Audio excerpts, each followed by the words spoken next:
হযরতে সুলাইমান আলাইহিস সালাতু ওয়াস সালাম আল্লাহ সুবহানাহু ওয়া তাআলার দরবারে ফরিয়াদ করে, আল্লাহ আমার হায়াতটাকে আপনি বাড়ায়া দেন যাতে করে বাইতুল মুকাদ্দাসের নির্মাণ কাজটা শেষ করতে পারি। আল্লাহ সুবহানাহু ওয়া তাআলা হযরতে সুলাইমান আলাইহিস সালাতু ওয়াস সালামের এই দরখাস্তকে কবুল করে নাই। তখন হযরতে সুলাইমান আলাইহিস সালাতু ওয়াস সালাম আল্লাহ সুবহানাহু ওয়া তাআলার দরবারে ফরিয়াদ করে, আল্লাহ তাহলে আমার মউতটাকে আপনি এমন ভাবে দান করেন যাতে করে অবাধ্য জিন জাতিরা না জানতে পারে। যদি অবাধ্য জিন জাতিরা জানতে পারে তাহলে তো তারা বাইতুল মুকাদ্দাসের কাজ করবে না। আল্লাহ সুবহানাহু ওয়া তাআলা হযরতে সুলাইমান আলাইহিস সালাতু ওয়াস সালামের দ্বিতীয় দোয়াটাকে কবুল করে নিলেন। জোরে জোরে বলা যাবে কি সুবহানাল্লাহ।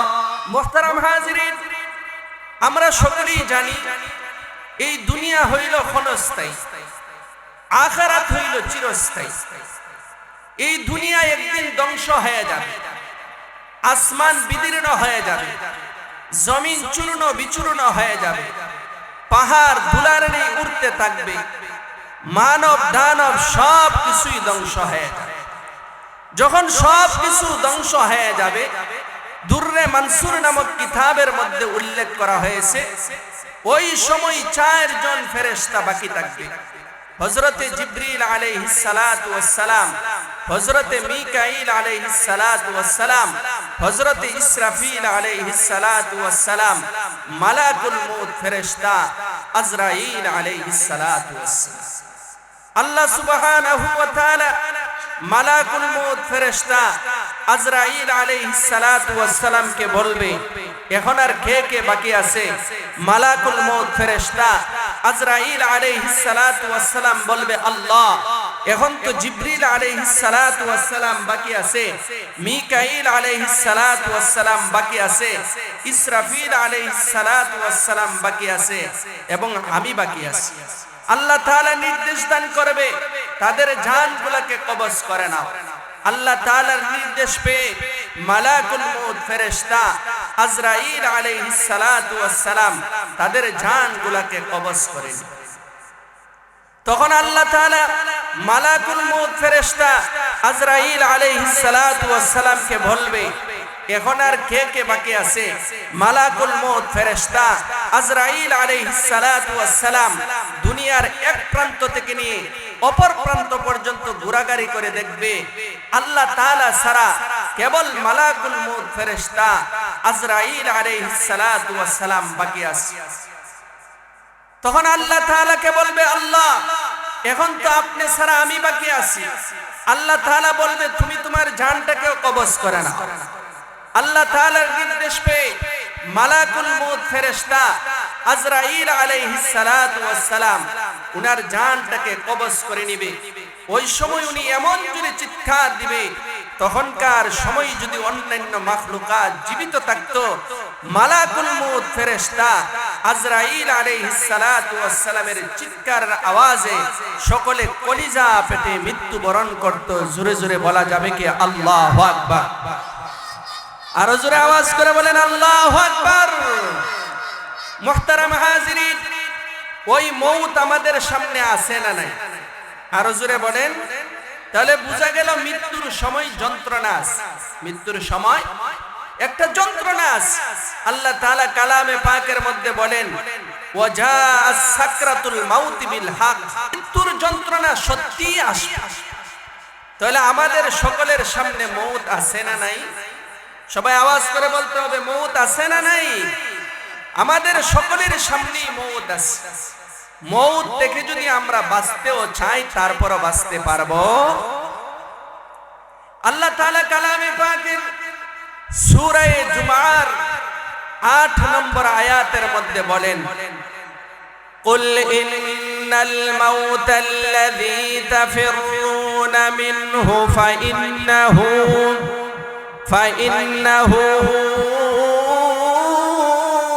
ملاقيكم আল্লাহ সুবহানাহু ওয়া তাআলা বলেন, হে নবী মুহাম্মদুর রাসূলুল্লাহ সাল্লাল্লাহু আলাইহি ওয়াসাল্লাম, আপনি আপনার উম্মতদেরকে বলে দিন, তোমরা যেই মৃত্যু থেকে পলায়ন করো ওই মৃত্যু তোমাদের সাথে সাক্ষাৎ করবে। তাহলে মৃত্যু থেকে কি আমরা বাঁচতে পারবো? আরো জোরে বলেন। এই দুনিয়ার মধ্যে আল্লাহ 1,24,000 পয়গম্বর অথবা 2,24,000 পয়গম্বর প্রেরণ করেছিলেন। সবাই ছিল আল্লাহ তাআলার প্রিয় বান্দা, মাহবুব বান্দা। কেউ এই দুনিয়ার মধ্যে থাকতে পারে না। সবাইকে এই দুনিয়া ছেড়ে চলে যাইতে হয়েছে। তাহলে আমরা কেউ থাকতে পারবো না। আল্লাহ তাআলার জলিলুল কদর এক পয়গম্বর, যার নাম হইল সুলাইমান আলাইহিস সালাতু ওয়াস সালাম, যাকে আল্লাহ তাআলা সারা দুনিয়ার বাদশাহী দান করেছিলেন। বাতাসকে আল্লাহ হযরতে সুলাইমান আলাইহিস সালাতু ওয়াস সালামের অধীনস্থ করে দিয়েছিলেন। বলুন না সুবহানাল্লাহ। আল্লাহ তাআলা কালামে পাকের মধ্যে বলেন, ওয়ালি সুলাইমানার রিহা গুদুহা শাহর গুদুহা শাহর ওয়া রাওয়াহুহা শাহর। আল্লাহ সুবহানাহু ওয়া তাআলা বলেন, আমি হযরতে সুলাইমান আলাইহিস সালাতু ওয়াস সালামের জন্য বাতাসকে অধীনস্থ করে দিয়েছিলাম।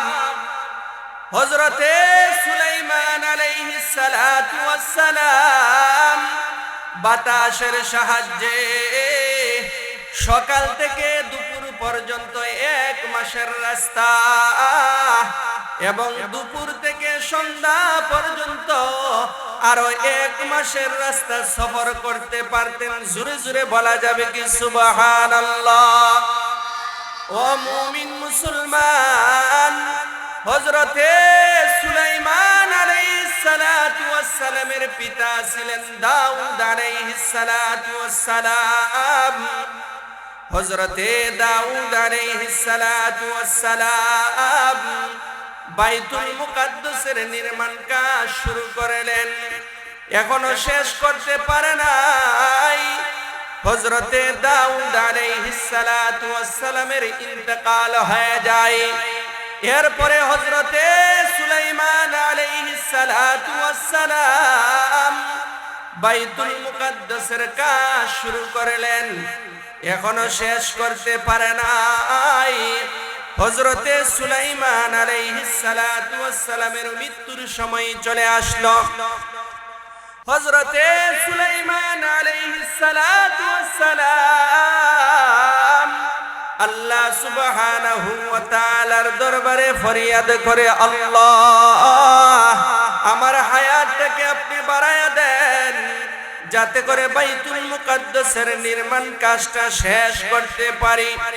আল্লাহ সুবহানাহু ওয়া তাআলা হযরতে সুলাইমান আলাইহিস সালাতু ওয়াস সালামের এই দরখাস্তকে কবুল করে নাই।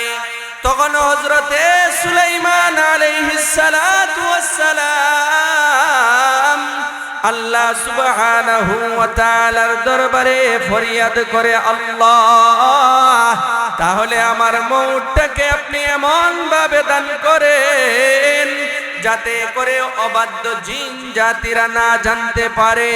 যদি অবাধ্য জিন জাতিরা জানতে পারে তাহলে তো তারা বাইতুল মুকাদ্দাসের কাজ করবে না।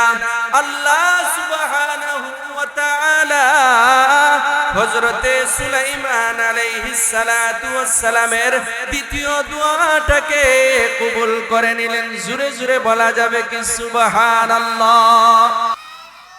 হযরতে সুলাইমান আলাইহিস সালাতু ওয়াস সালাম মৃত্যুর পূর্ব মুহূর্তে বাইতুল মুকাদ্দাসের মিহরাবের মধ্যে চলে গেলেন, লাঠির মধ্যে ভর করে ইবাদতের ভঙ্গিমায় দাঁড়িয়ে গেলেন। বাইতুল মুকাদ্দাসের মিহরাবটা ছিল কাচের দ্বারা নির্মিত, বাহির থেকে সব কিছু দেখা যাইত।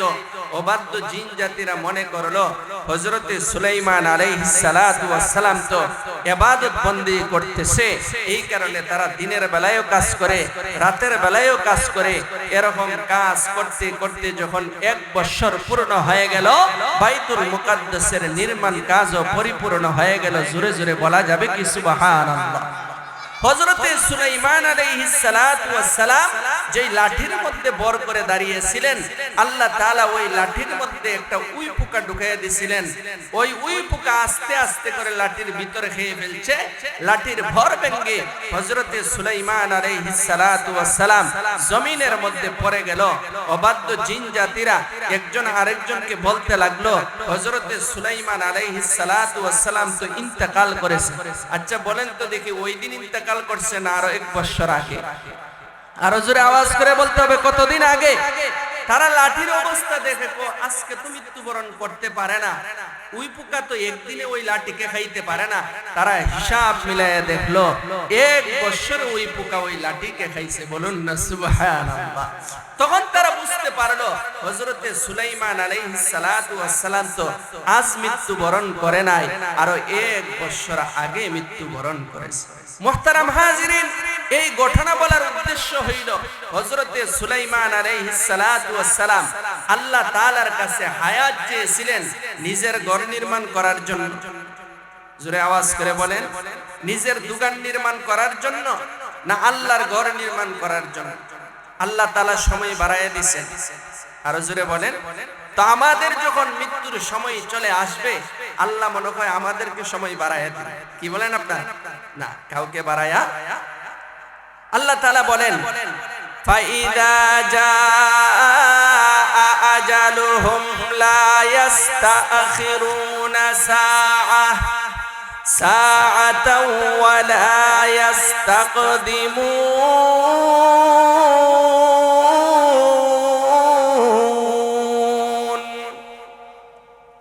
আল্লাহ সুবহানাহু ওয়া তাআলা বলেন, মানুষের হায়াত নামক জিন্দেগি যখন শেষ হয়ে যাবে, একটু আগও করা হবে না, একটু পিছও করা হবে না। ঠিক সময়ে মালাকুল মউত ফেরেশতা আজরাইল আলাইহিস সালাতু ওয়াস সালাম জানটাকে কবজ করে নিবে। তাহলে নির্ধারিত সময় যখন শেষ হয়ে যাবে, আমরা কেউই বাঁচতে পারবো, আমাদের সবাইকে চলে যাইতে হবে। মুহতারাম হাজিরিন, কেউই দুনিয়া থেকে যাইতে চায় না। এই কারণে মওত যখন চলে আসবে, সবাই চাইবে আহারে আরো একটা দিন যদি সুযোগ পাই। আল্লাহ একটা দিনের কি সুযোগ দিবে? আরো জোরে আওয়াজ করে বলেন। একদল মানুষ আল্লাহ তাআলার কাছে বলবে, আল্লাহ আমাদেরকে আবার দুনিয়ার মধ্যে পাঠাইয়া দেন, এখন থেকে নেক আমল করব, কোন ধরনের কোন বদ আমল করব না। আল্লাহ তাআলা কি সময় দিবে? আরো জোরে আওয়াজ করে বলেন। আল্লাহ তাআলা কালামে পাকের মধ্যে বলেন, হাত্তা ইদা জাআ আহাদাহুমুল মাউত ক্বালা রাব্বিরজিউন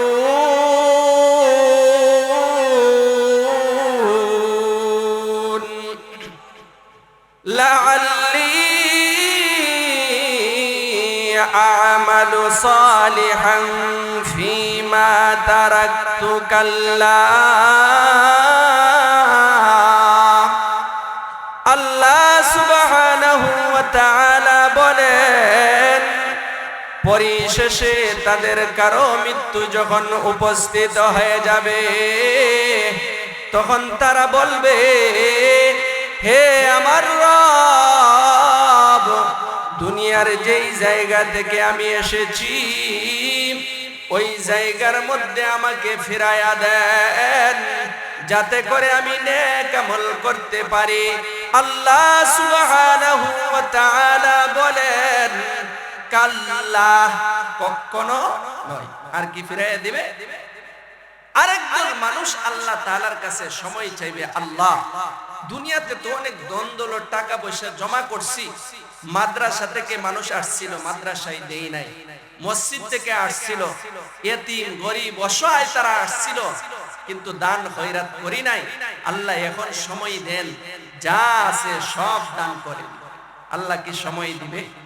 আরো জোরে আওয়াজ করে বলতে হবে, আল্লাহ কি সময় দিবে? আল্লাহ তাআলা কালামে পাকের সূরা মুনাফিকুনের শেষের দিকে বলেন, ওয়া আনফিকু মিম্মা রাযাকনাকুম মিন ক্বাবলি আন ইয়াতিয়া আহাদাকুমুল মাউত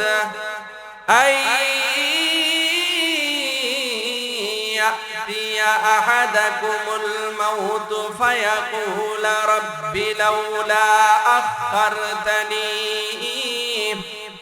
لولا أخرتني إلى أجل قريب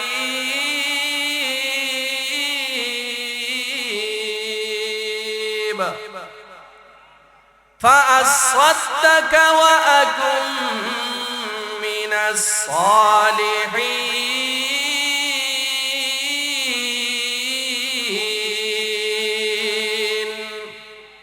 ولن يؤخر الله نفسا إذا جاء أجلها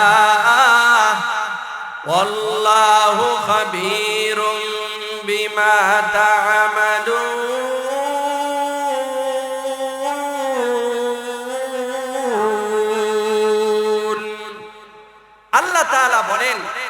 তোমাদের কারো কাছে মৃত্যু আসার পূর্বে আমি তোমাদেরকে যে রিজিক দান করেছি তা থেকে তোমরা খরচ করো, অন্যথায় বলবে হে আমার রব, কেন আমাকে সামান্য সময়ের জন্য অবকাশ দিলে না, যাতে করে আমি দান খয়রাত করতে পারি, নেক লোকদের অন্তর্ভুক্ত হইতে পারি। আল্লাহ সুবহানাহু ওয়া তাআলা বলেন, যখন মানুষের হায়াত নামক জিন্দেগীর নির্ধারিত সময় চলে আসবে, কাউকে কোনো অবকাশ দেওয়া হবে। আরেকদল মানুষ দুনিয়াতে থাকা অবস্থায় এমন কোন পাপ নাই যে পাপের কাজ সে করে নাই, মৌত যখন চলে আসবে তখন তার তওবার কথা মনে হবে, এর আগে তওবা করে না, তখন বলবে আল্লাহ ইন্নী তুবতুল আন, এখন আমি তওবা করতেছি। আল্লাহ বলেন লাইসা তওবা, ওই সময় তওবা কবুল করা হবে। তাহলে তওবা করতে হবে মৌতের আগে না মৌতের পরে? আরো জোরে আওয়াজ করে বলতে হবে, মৌতের আগে না মৌতের পরে? মৌত কোন দিন আসবে এটা জানা আছে, তাহলে আজকেই আমাদেরকে তওবা করতে হবে। মুহতারাম হাজিরিন, কোন পাপিষ্ঠ বান্দা যদি আল্লাহ তাআলার দরবারে তওবা করে, আল্লাহ তাআলা ওই বান্দার প্রতি কি পরিমাণ খুশি হয়। একজন পিপাসার্ত ব্যক্তি পানি পাওয়ার পরে যেই পরিমাণ খুশি হয়, একজন মানুষ কোন বস্তু হারিয়ে ফেলেছে খুঁজে পাওয়ার পরে যেই পরিমাণ খুশি হয়, একজন মানুষের সন্তানাদি হয় না, সন্তান পাওয়ার পরে যেই পরিমাণ খুশি হয়, আল্লাহ তাআলার কাছে যদি কোনো পাপিষ্ঠ বান্দা তওবা করে, আল্লাহ তাআলা এর চেয়ে আরো বহু গুণে বেশি খুশি হয়। জোরে জোরে বলা যাবে কি সুবহানাল্লাহ? এই কারণে মুহতারাম হাজিরিন, তওবা করতে হবে। কোন ধরনের তওবা? অনেক মুসল্লি আছে নামাজ পড়ার পরে ডান গালের মধ্যে একটা তাপ্পর দেয়, বাম গালের মধ্যে একটা তাপ্পর দেয়। এরকম ভাবে যদি কেউ সারা জিন্দেগি তওবা করে, ওই তওবাকে আল্লাহর দরবারে কবুল হবে। আরো জোরে আওয়াজ করে বলেন। তাহলে তওবা করতে হবে কেমন তওবা? আল্লাহ তাআলা কালামে পাকের সূরা তাহরিমের 8 নম্বর আয়াতের মধ্যে বলেন, ইয়া আইয়ুহাল্লাযীনা আমানু তুবু ইলাল্লাহ ইলাল্লাহি তাওবাতান নাসুহা আসা রাব্বুকুম আন ইউকাফিরা আনকুম সাইয়্যাতিকুম ওয়া ইউদখিলাকুম জান্নাতিন তাজরি মিন তাহতিহাল আনহার। আল্লাহ সুবহানাহু ওয়া তাআলা বলেন, হে ঈমানদারগণ, তোমরা তাওবায়ে নাসুহা করো, খাঁটি দিলে তওবা করো। নিশ্চয় আল্লাহ সুবহানাহু ওয়া তাআলা তোমাদের জিন্দেগীর সমস্ত গুনাহগুলোকে মাফ করে দিবে। তোমাদের গুনাহগুলা মাফ করে দিয়েই শেষ নয়, আল্লাহ তাআলা এমন এক জান্নাত দান করবে যার তলদেশ দিয়ে নহর সমূহ প্রবাহিত হইতে থাকবে। জুরে জুরে বলা যাবে কি সুবহানাল্লাহ। ও মুমিন মুসলমান, আল্লাহ তাআলার দরবারে যদি আমরা তওবায়ে নাসুহা করতে পারি, আল্লাহ তাআলা আমাদের জিন্দেগীর গুনাহগুলোকে মাফ করে দিবে। এখন বুঝা দরকার তওবায়ে নাসুহা কাকে বলে। যেই তওবার মধ্যে তিনটি শর্ত রয়েছে, ওই তওবার নাম হইল তওবায়ে নাসুহা। এক নম্বর শর্ত হইল অতীত জীবনে যত ধরনের গুনার কাজ করে ফেলেছি তা ছেড়ে দেওয়া। দুই নম্বর শর্ত হইল অতীত জীবনের গুনাহের উপর লজ্জিত হয়ে যাওয়া।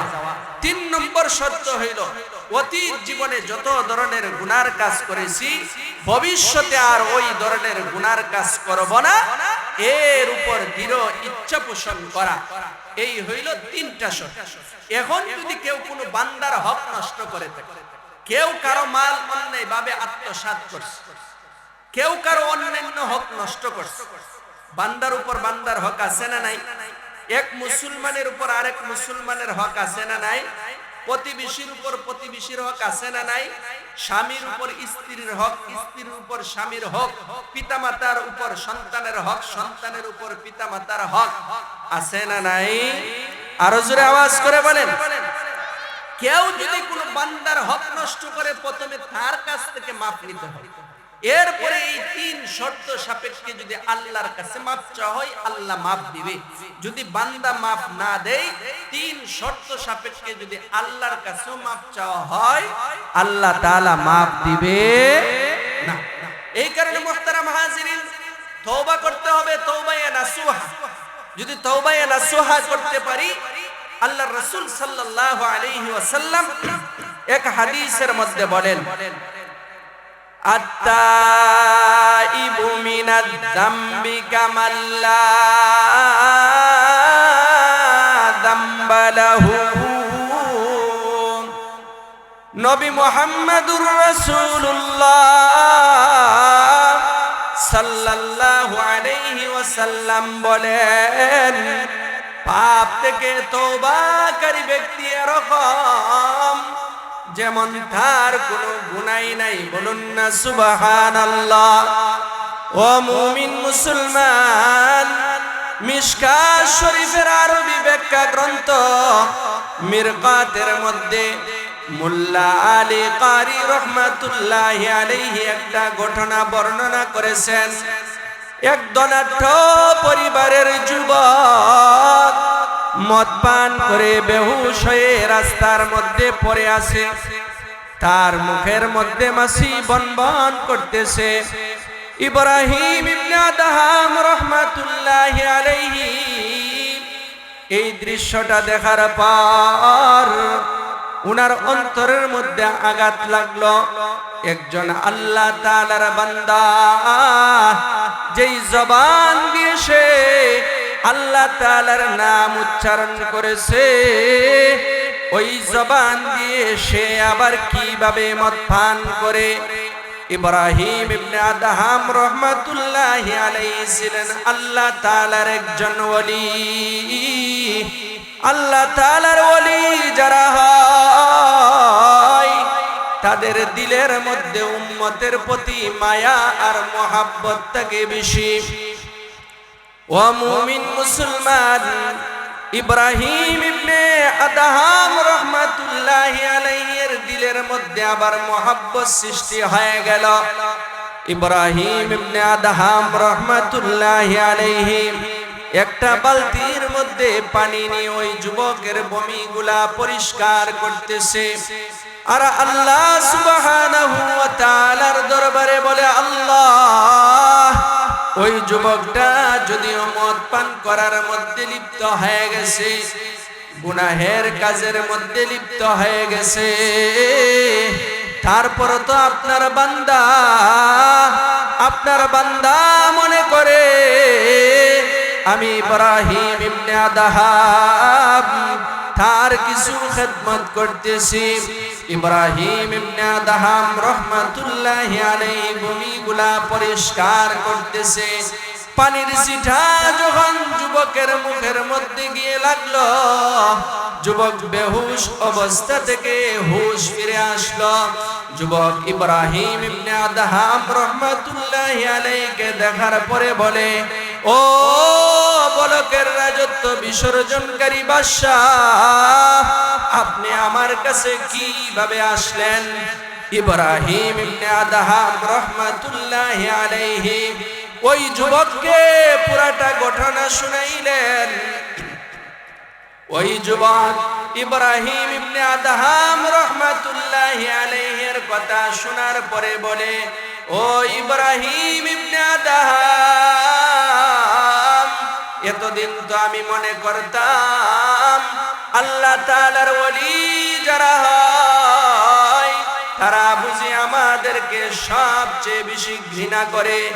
ও ইব্রাহিম ইবনে আদহাম, এখন আমি বুঝতে পারলাম আল্লাহ তাআলার ওলি যারা হয় তারাই আমাদেরকে সবচেয়ে বেশি মহব্বত করে, সবচেয়ে বেশি ভালোবাসে। ও ইব্রাহিম ইবনে আদহাম, আর দেরি নয়, এই মুহূর্তে আপনি আমাকে তওবা করান। ইব্রাহিম ইবনে আদহাম রাহমাতুল্লাহি আলাইহি ওই যুবককে তওবা করাইলেন।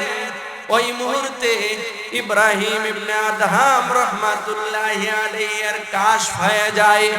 ইব্রাহিম ইবনে আদহাম রাহমাতুল্লাহি আলাইহি দেখে আল্লাহ সুবহানাহু ওয়া তাআলা ওই যুবককে ওলিদের সুউচ্চ মাকাম দান করেছে। জোরে জোরে বলা যাবে কি সুবহানাল্লাহ।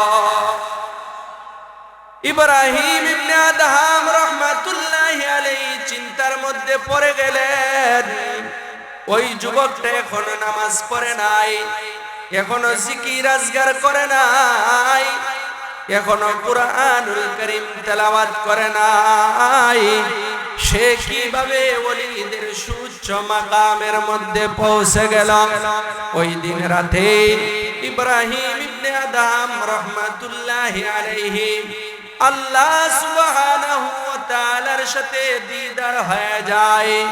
ইব্রাহিম ইবনে আদহাম রাহমাতুল্লাহি আলাইহি আল্লাহ সুবহানাহু ওয়া তাআলাকে বলে, ও দয়ার আল্লাহ, যেই যুবকটা আমার কাছে তওবা করেছে সে এখনো তো নামাজ পড়ে নাই, এখনো জিকির আজগার করে নাই, এখনো কুরআনুল কারীম তেলাওয়াত করে নাই, সে কিভাবে ওলিদের সুউচ্চ মাকামের মধ্যে পৌঁছে গেল?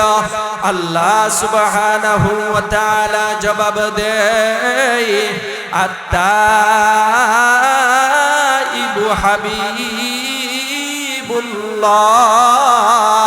পাপ থেকে তওবাকারী ব্যক্তি আল্লাহ তাআলার বন্ধু হয়ে যায়। জোরে জোরে বলা যাবে কি সুবহানাল্লাহ।